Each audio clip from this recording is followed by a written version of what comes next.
papan tengah tuh masih ketat banget loh. Maksud gue dari kayak BMW, TNC atau Cowboy, GPX, Supply Bank itu masih possible banget buat ngegantiin posisinya sementara ini 4 tim yang ada di bagian top 4 kayak Onyx, Zeus, DG dan juga EVOS ini masih bisa dikejar. Gap point EVOS ke Supply Bank cuma 4. Dari EVOS ke arah GPX juga nggak terlalu jauh. Jadi menurut gua dengan 5 match hari ini tentunya bakal mengubah klasmen sementara ini karena kemarin juga DG sempat ada di posisi atas, Zeus sempat ada di posisi atas juga. EVOS yang lagi merangkak naik dari papan tengah untuk mendapatkan slot mereka kembali di PMPL.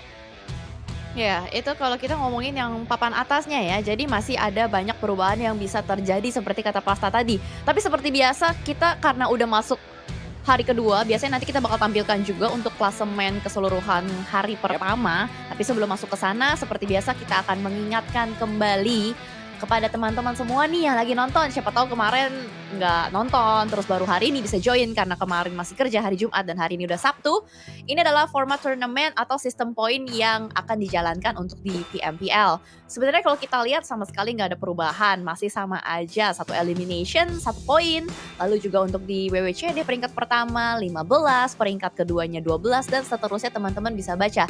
Dan seperti yang para caster selalu bahas juga, yang namanya Karena mendapatkan 1 placement point doang itu di akun 16 tim yang akan berpartisipasi ada EVOS Reborn, Onyx Esports, Maruzama Esports, Supply Bank, GPX 4BND, BMW 88. bener juga sih. Dijalankan selama hari Jumat. 5 match sudah dijalankan. Bisa kita lihat ada 5 tim yang berbeda yang sudah mendapatkan winner-winner chicken dinner. Dari tadi sempat dibahas tipis-tipis sama Pasta. Kalau misalkan di papan atas itu masih bisa banyak perubahan yang terjadi. Tapi kalau misalkan dari papan bawah mau ke papan atas, dari hari ini udah harus main semaksimal mungkin. Udah nggak boleh tuh yang namanya buang-buang poin atau menyia-nyiakan match. Betul sekali ya, jadi harus benar-benar dimaksimalkan untuk hari kedua ini. Karena kalau misalkan kalian nih, ataupun ya tim-tim yang bertanding lah, tingkat ke-9. Ya, memang sih Morph kemarin membuka hari dengan winner-winner chicken dinner. Sangat-sangat menggelegar gitu kan kemarin WWCD-nya pas di match pertama. Berdasarkan fakta sih kalau gue. 5 player, 4 player.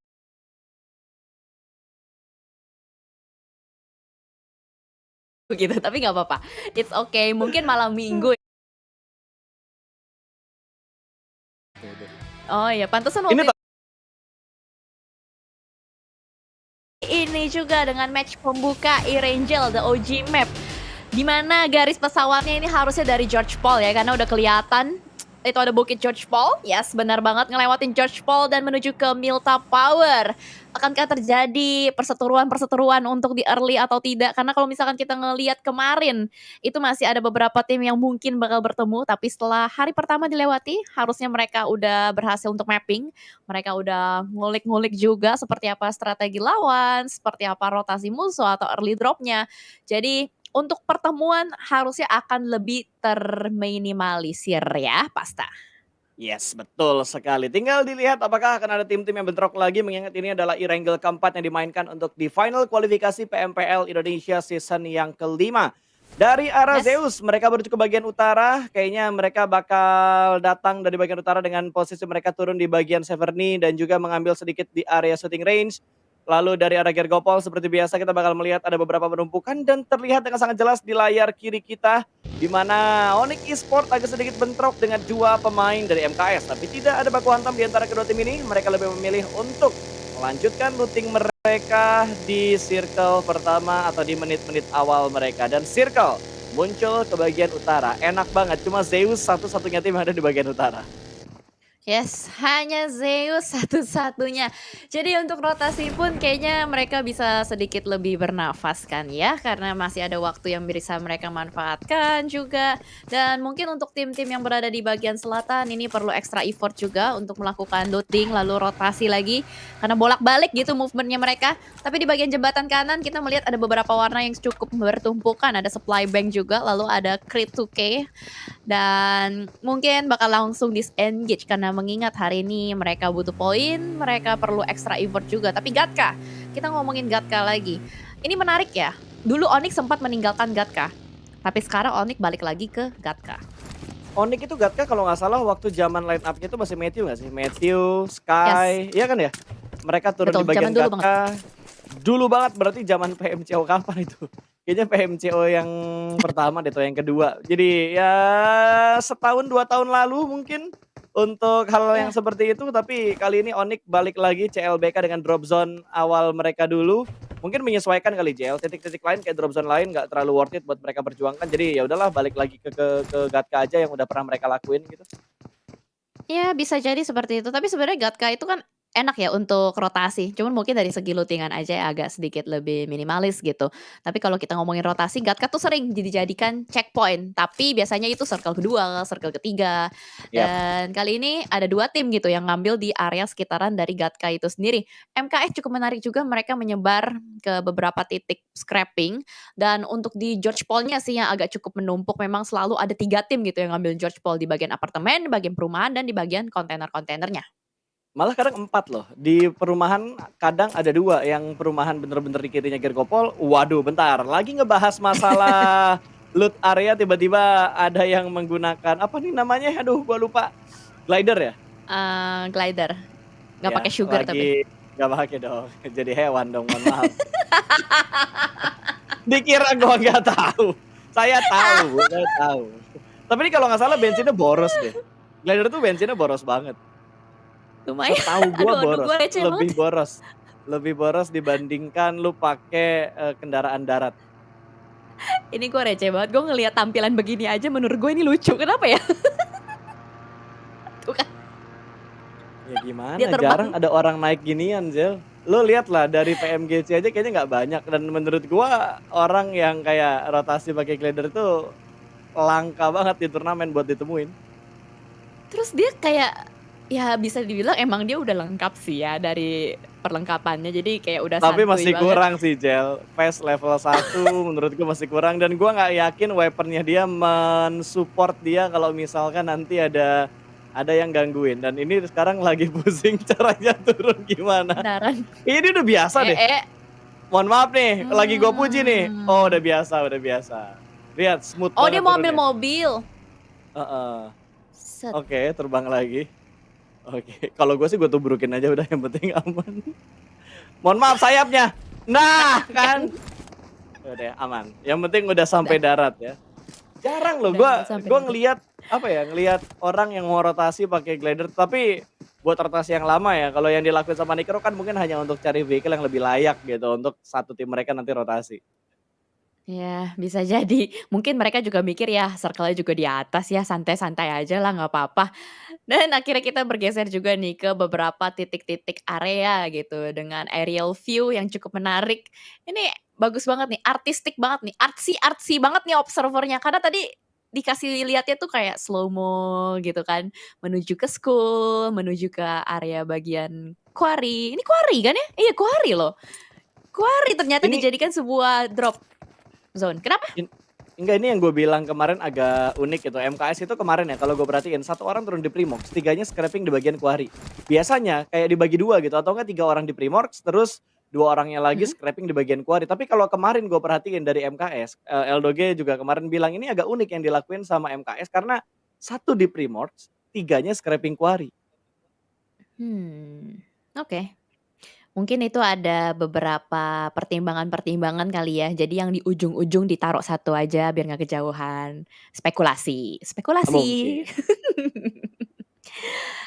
Oke, dan ini akan menuju ke bagian Rozok dan perkotaan lain juga. Widih, keren banget nih. Ini dunia games nih ya. Ini adalah salah satu tim yang menurut gue mengejutkan banget gameplaynya kemarin. Itu kayak apa ya ibaratnya, lagi ada dukungan dari semesta gitu untuk mereka mendapatkan poin yang banyak di hari pertama pasta. Ya gue setuju banget akan hal itu. Siapa yang nggak ya siapa yang ngira gitu loh. Lu udah dinobatkan, bukan dinobatkan sih, udah dipastikan nggak lolos ke babak final untuk kualifikasi, tiba-tiba mereka ngedapetin slot mereka untuk bermain lagi di kualifikasinya menuju ke PMPL. Ini nyawa kedua mereka weh. Ini Iya, iya. bener-bener ngebuat mereka tuh harusnya kalau gue jadi mereka, gue bakal totalitas dan habis-habisan buat di kesempatan kedua ini sih. Ya itu, makanya hari pertama mereka udah ngegas banget ya kan ibaratnya, weh ini hidup kedua lagi, reborn gitu kan, bukan EVOS Reborn, ini DG Reborn deh jadinya ya. Karena dia udah ibaratnya kemarin nggak lolos gitu, tapi karena ada beberapa hal yang sudah diumumkan juga di official account, jadi mereka bisa bermain kembali di sini dan mereka tidak mau menyia-nyiakan kesempatan itu. Dan ini justru bagus sih menurut gua karena bisa dilihat kayak ibaratnya mereka itu tipikal orang yang pantang menyerah ketika ada kesempatan, ya udah Ya, kita gas terus aja, gitu Pas. betul. Mereka totalitas banget tanpa batas, pokoknya ketika mereka mendapatkan kesempatan lagi nggak ingin mereka lepaskan, terbukti dengan sementara ini di mana posisi mereka itu ada di peringkat ketiga masuk di 4 tim yang nantinya bakal lolos ke PMPL ID Season 5, tapi kan ini masih sementara karena baru poin dari hari pertama. Hari kedua baru berjalan, masih ada hari ketiga juga, tinggal ngelihat seberapa ngotot mereka dan seberapa konsistennya mereka untuk melewati setiap match yang mereka mainkan. Dan kalau kita lihat dari tim lain, BMW juga kemarin sempat mendapatkan beberapa momen mereka untuk show off, mendapatkan momen fight yang begitu bagus, tapi untuk hasil lahir di hari pertama masih membuat mereka tertahan di peringkat ke-8 dengan 37 total poin. Yang gua nggak sangka-sangka lagi adalah permainan dari Cowboy Roar ini. Tiba-tiba ending di hari pertama kemarin mereka ngedapetin peringkat 7 dengan 40 poin dan itu tipis banget untuk naik ke atas. Ya, masih ada 16 kesempatan poin. ya untuk Cowboy Roar ini untuk bisa ke bagian atasnya. Jadi kayaknya untuk penentuan sih hari ini sih, kayak ibaratnya 4 tim yang di papan atas itu besok bisa main dengan lega kalau hari ini mereka bisa maksimal. Yap, Jadinya nggak ketar-ketir gitu untuk di esok harinya, karena perbedaan poin tipis-tipis banget seperti yang udah dikatakan Pasta, dibahas juga tadi Cowboy Roar, dan untuk ke arah tim-tim yang lain juga yang bisa dibilang agak sedikit tidak sesuai ekspektasi Maruzama sih. Mereka tuh kayak gahar, galak, fight mulu, tapi untuk placement-nya super minimalis ya, Pas, ya? yap, gue setuju banget akan hal itu. Maruzama, terus 21 Esport, terus kemarin juga sempat ngedapetin beberapa momen dari Rebellion. Mereka bermain bagus, tapi dari segi total poin masih belum maksimal lah untuk poin yang mereka kumpulkan. Malah gue juga agak bingung dengan kuda terbang lah yang udah lo prediksi, L2G prediksi, Sansuke prediksi, bahkan banyak banget yang memprediksi kuda terbang ini bakal memberikan perlawanan sengit untuk di final kualifikasi ini, tapi ternyata mereka masih harus beradaptasi.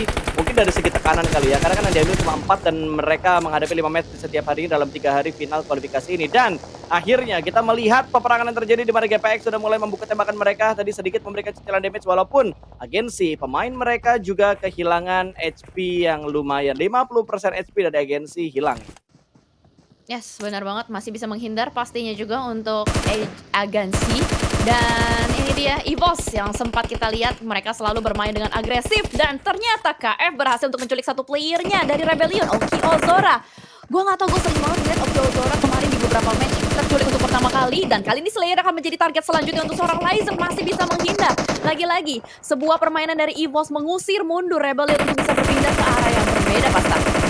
Betul banget, satu takedown maka Sukinin juga bakal menjadi target dari pemain-pemain EVOS yang sudah memberikan spray down yang berarti ada pemain BMW yang sedang melakukan rotasi. Satu takedown dan mungkin mereka bakal segera melakukan setup push. Tapi kalau kita perhatikan pergerakan dari arah Rebellion juga sudah mulai tersandwich oleh dua tim, ada EVOS. Lalu ada BMW juga di sekitar mereka. Rebellion benar-benar bonyok di posisi mereka saat ini. Sudah kehilangan satu dan Slayer yang harusnya masih bisa diselamatkan. Tapi tembakan terus datang dari bagian depan dan juga dari bagian belakang di tanah K-Mine. Sudah mulai memantau dan itu dia K-Mine berhasil mendapatkan satu pemain bahkan Slayer tertakedown yang kedua kalinya, dan fight terjadi di arah lain juga di mana 21 Esport mendapatkan satu knockdown namun belum dipulangkan ke arah lobby. Sudah mulai bergerak sepertinya bakal dipepet oleh seorang K-Mine, menuju ke bagian dalam dari smoke-nya, ingin menjadi ninja tapi K-Mine berdansa di sebuah batu dengan menggunakan mobilnya. Dengan menggunakan musik kali ini bakal ada kelas combat, masih melakukan reload, mengintip sedikit dan itu dia K-Mine berhasil mendapatkan last man standing dari Rebellion, dan Rebellion pun pulang menjadi tim pertama yang hilang di game pertama.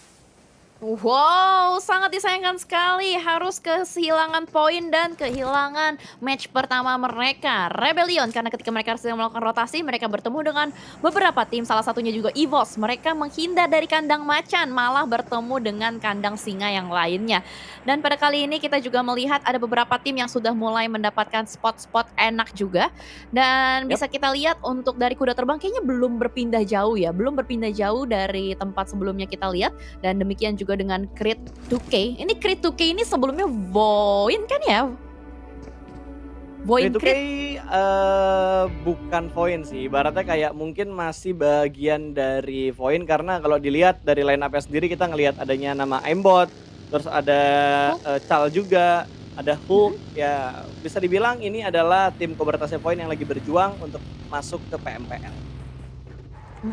Soalnya gue diingetnya dulu ada Void Crit namanya. Jadi mungkin itu nama gengnya kali ya, Crit-nya itu. Tapi sebelum kita ngebahas lebih lanjut mengenai nama Void, kita melihat juga Boboho dari dunia games yang sempat kita bahas sebelumnya. Di mana hari pertama mereka cukup ngecun dan kali ini bakal langsung di-push begitu saja oleh dua player dari dunia games. Bakal langsung melakukan enter terhadap satu player dari 21. Wyvern akan sedikit berhati-hati menembak pada bagian depan mendapatkan satu orang. Foxy bakal langsung habis-habisan digerebek, digempur. Dan ternyata 21 pun harus kehilangan dua playernya. DG masih mempertahankan konsistensi permainan mereka, tapi ternyata ada Zeus juga yang mendengar pergerakan atau gerakan berisik dari bagian pom bensin. Sudah ada Linux juga yang bakal menjadi target sasaran dari seorang Okta. Sebuah nade dilontarkan ke arah bagian depan. Linux XXXXX ter-take down, tapi ternyata dari Batman, Pasta. Betul sekali. Mungkin kalau misalkan 21 Esport tadi nggak kabur, dua player yang tersisa ini bakal ada 3-way showdown, tapi ternyata 21 cabut dan Zeus yang bakal menjadi lawan berikutnya dari arah area pom bensin di mana sudah dikuasai oleh sebuah tim tadi Dunia Games yang bermain dengan begitu agresif, tapi Cisun melihat pergerakan dari satu pemain DG. Boboho terspot di belakang sebuah pohon, namun belum ada commit fight lagi yang dilakukan oleh Cisunnya sendiri, bahkan dari 21. Dengan dua player yang tersisa, kayaknya mereka lebih berpikir bijak untuk menghindari area ini karena udah nggak kondusif kalau misalkan mereka bertahan di bagian itu. Ya, jadi harusnya sudah mulai berpindah juga. Kita mulai melihat pergerakan disengage dari 21 untuk tarik mundur dan sebuah pergerakan dari Okta untuk regroup ke arah teman-temannya ke arah bagian depan. Mengambil bagian rumah jamur, ini udah kayak setup hafalan gak sih untuk ngejaga bagian jembatan? Ada satu di rumah jamur, ada yang ngejaga di bagian jembatan, lalu ada beberapa yang pasti ngambil ke bagian rumah-rumah di belakang gitu, Pas. Betul, sudah menjadi hafalan untuk mengamankan area jembatannya biar nggak gampang ke backstep dari dua sisi. Karena harus saling nge-cover satu sama lain juga. Mungkin seperti yang dilakukan oleh BMW karena mereka setup juga agak unik. 3-1 setup yang mereka lakukan, 3 orang di bagian rumah garasi sementara 1 orang di bagian rumah besar yang ada di bagian kirinya. Ada EVOS di sekitar mereka juga dan kalau diperhatikan di bagian minimap, ini EVOS masih berada di bagian pinggiran dari circle yang ketiga. Ada tembakan juga menuju ke arah seorang Red Face dan Red Face kehilangan cukup banyak HP-nya. Harus healing terlebih dahulu sebelum mereka melanjutkan fight bersama dengan BMW dan di bagian lain akhirnya Cisun mendapatkan satu anggota dari DG Okta yang menjadi korban dari tembakan seorang Cisun. Ya, dan Okta sepertinya masih bisa di-revive ya. Masih bisa di-revive, cuman butuh waktu dan butuh effort juga karena tadi setup dari DG agak sedikit tersplit satu sama lain. Sementara itu EVOS yang sudah menjadikan target sasaran BMW. Sudah ada beberapa smoke setup dilontarkan ke arah bagian depan. Red Face menjadi pintu pendobrak atau entry fragger biasanya untuk EVOS sendiri. Nampaknya sudah mulai membangun beberapa persiapan juga. Gue gak tahu apakah EVOS akan kembali nabrak-nabrak, makanya ini banyak banget. Ini banyak banget. Gue gak tahu apa yang bakal dilakukan oleh EVOS, tapi lihat pergerakannya. Ada KF dan juga dengan Lizard sudah mulai mendekat. Ini adalah sebuah pergerakan kamuflase dengan sebuah smoke, tapi ternyata Flux langsung melakukan tembakan dan lempar nades menuju ke arah satu player dan KF langsung tertangkap begitu saja, tapi ada nades balasan dari Lizard mendapatkan seorang Kobili. 3 player dari EVOS yang tersisa di bagian belakang harus bertahan dan lihatlah mobil-mobil yang bergerak secara bersamaan seperti mau melakukan perang besar. Flux sudah bertahan di depan sana, tapi sebuah keblunderan yang terjadi nampaknya kali ini menyisakan satu player saja untuk EVOS patah. Betul, tinggal Microbe yang tersisa. Microbe mendapatkan satu, masih bersembunyi di balik sebuah smoke dan front shoot yang gagal. EVOS pun rata. Mereka pulang di urutan yang kedua. Kali ini BMW berhasil bertahan dengan keempat pemain mereka. Terknockdown 2, tapi masih bisa diselamatkan dengan defensif yang begitu bagus menghalangi EVOS yang berupaya meretake compound milik tim mereka saat ini. What a nice play dari BMW. Timing nades yang begitu bagus, 2 kali momen, Jel. 2 kali momen, granat yang begitu bagus timingnya dan juga sebuah pick tipis dari broken wall kiri ketika arah kedatangan EVOS menabrak ke arah compound milik BMW tadi. Yes, benar. Sebuah nades yang menjadi game changer ya dari seorang Flux. Dan sangat disayangkan untuk EVOS harus dipulangkan begitu cepat juga dan ini dia lagi-lagi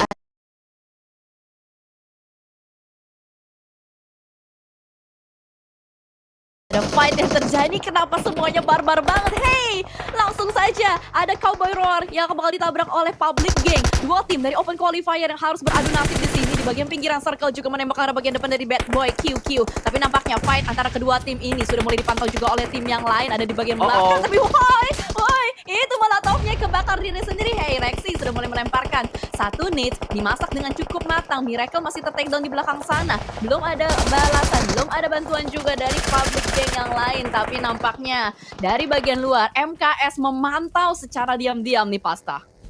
Betul sekali, ada tim lain yang akan menjadi third party tentunya di tengah-tengah pertarungan yang sedang dibangun oleh tim PG Public Gang dan juga tim Cowboy Roar. Sudah mulai ada pergerakan, sudah mulai nge-push juga ternyata MKS. Ada dua pemain sudah mulai mendekat dan ada tembakan dari seorang Chico yang masih belum mendapatkan sebuah knockdown-nya. Sudah mulai masuk seperti Alviro memberikan tekanan dari bagian luar. Sedikit seperti tengok Froning, tidak ada yang berada di bagian dalam rumah karena semuanya kocar kacir. Sudah ada pergerakan yang begitu agresif. Alviro bakal menyisir di bagian dalam rumah, tapi ada satu orang yang sedang melakukan healing. Sudah mulai dikejar oleh seorang Alviro, masih belum bisa mendapatkan satu knockdown-nya, tapi 3 bahkan 4 pemain dari MKS sudah mulai mendekat dan masih menjadi ninja. Jelly belum kelihatan kali ini seorang Hazy masih terprone di bagian sana, bahkan dari MKS ternyata memfokuskan dirinya menuju ke arah Cowboy Roar terlebih dahulu.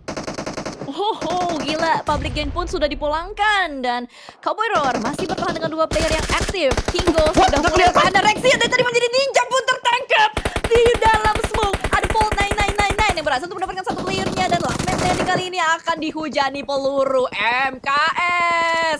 Banteng emasnya sudah mulai menjeruduk 2 tim secara sekaligus, Pasta. Gila banget pergerakan mereka begitu barbar. Kita ngelihat banyak banget momen tabrakan-tabrakan yang barbar ya. Tadi EVOS nabraknya barbar, terus kita ngelihat dari Public yang juga nabraknya barbar. Terus dari MKS juga nabraknya barbar, DG juga tadi nabraknya barbar, dan mungkin Chris bakal menabrak barbar juga ke area sekitar pom bensin atau GPX sekitar mereka. Ada Rev1 yang sedang melemparkan granat di mereka. GPX sedang dalam tekanan kali ini. Sudah mulai terspot 2 granat bahkan dilemparkan, bahkan 3 granat dari seorang Rev1. Ingin mendapatkan korban-korban karena tim GPX sudah mulai berpindah ke sebelah kanan, terspot dengan sangat jelas. Heaven pun bakal tumbang. Last man standing dari GPX masih dalam kondisi proning. Granat berikutnya memberikan low HP dan last man standingnya pun masih dicari, dan itu dia ternyata masih ada 2 pemain yang berdiri dengan kokoh through the smoke dari Rev1 dan Front serta Rata Crit memulangkan GPX menuju ke arah lobby. Sebuah pergerakan yang begitu barbar, tidak mengincar area pom bensin tapi mengincar bagian lower ground depan pom bensin. What, gila, ini sepanjang 19 menit kita udah melihat 6 fight berturut-turut, Pasta. Gila banget, semuanya barbar banget. Tubruk sana, tubruk sini, suruduk sana, suruduk sini. Dan kali ini menyisakan hanya 10 tim saja yang masih bertahan. Morph dari bagian utara sangat enak banget bisa mengkontrol bagian play zone-nya. Onyx pun diam-diam masih survive. Kita lihat ini tim-tim yang dari tadi fokus dengan rotasinya masih bisa bertahan sampai ke detik terakhir. Tapi ternyata ada balasan tembakan dari Creed menuju ke arah Zeus. Dan di arah yang berbeda juga ada kuda terbang yang sudah mulai mendapatkan tempo dan ritmenya. Sudah ada beberapa elimination feats yang muncul di bagian kiri. Tapi kita akan fokus juga dengan Creed. Bagaimana Creed akan bisa masuk ke dalam zonanya nih, Pasta? Betul sekali, di arah lain dari supply bank sudah mulai menjaga di bagian bawah jembatan, melihat pergerakan dari Zeus di mana Zeus menyemplungkan beberapa kendaraan mereka untuk mengamankan area ke dalam zona berikutnya. Tapi Elder dengan sangat jelas ditunggu dan dipantau oleh seorang Kraibo, menunggu naik ke bagian atas, tembakan dari belakang dan hilang begitu aja. Sekejap langsung dipulangkan ke arah lobby, poin masuk ke arah supply bank dan lihat MKS yang sedang melakukan rotasi diganggu oleh Onyx, mendapatkan sebuah angle tapi Onyx juga harus bergerak karena blue zone kelima sudah mulai mendekat. Rosesi dengan vehicle-nya sudah mulai mendekat, mungkin bakal mengamankan area batu, turun dari arah mobilnya, sedikit melakukan lane pick, tapi karena pemain dari MKS masih mengincar 2 pemain, tapi malah Rosesi yang ter-take down. Sebuah tembakan yang tidak diduga-duga, front shoot dari seorang Nix berhasil menerbangkan 1 pemain dari Onyx yang melakukan flank ke arah MKS. Yes, MKS, itu dia. Sebuah counter shoot yang luar biasa, tapi mobilnya meledak. Mobilnya meledak ditembaki sama Nick Jobrinky. Langsung saja maju ke arah bagian depan seorang diri saja. Sangat percaya diri sekali, berhasil untuk ngepron di saat yang sangat tepat sekali. Dan Cleon melakukan backup yang sangat baik dari arah bagian belakang. Lemparan Nix dari seorang Jobrinky masih memberikan tekanan kepada MKS. Belum bisa bangkit. Last man standingnya mau kemana kamu, darahnya udah setetes dan Nix langsung saja connect. MKS dipulangkan. Onyx sekali lagi mampu bertahan dan memulangkan 1 tim secara utuh, Pasta. Dan harusnya Rosesi masih bisa diselamatkan karena masih tertahan di bagian balik sebuah batu juga. Ini Onyx berhasil meretake tempat yang ditempati oleh MKS. Tapi lihat dari supply bank, kali ini Kraibo yang mendapatkan tekanan karena dia berada di bagian air. Sementara 4 pemain dari Creed sudah menunggu di bagian tebing-tebing pinggirannya. Ada molotov yang dilemparkan juga dari Zeus. Kali ini Nikro yang berupaya menahan pergerakan dari Creed supaya arah sniper tower atau rumah jamurnya tidak di-retake oleh pemain-pemain dari Creed 2K. Yes, itu dia. Dan sebuah smoke lagi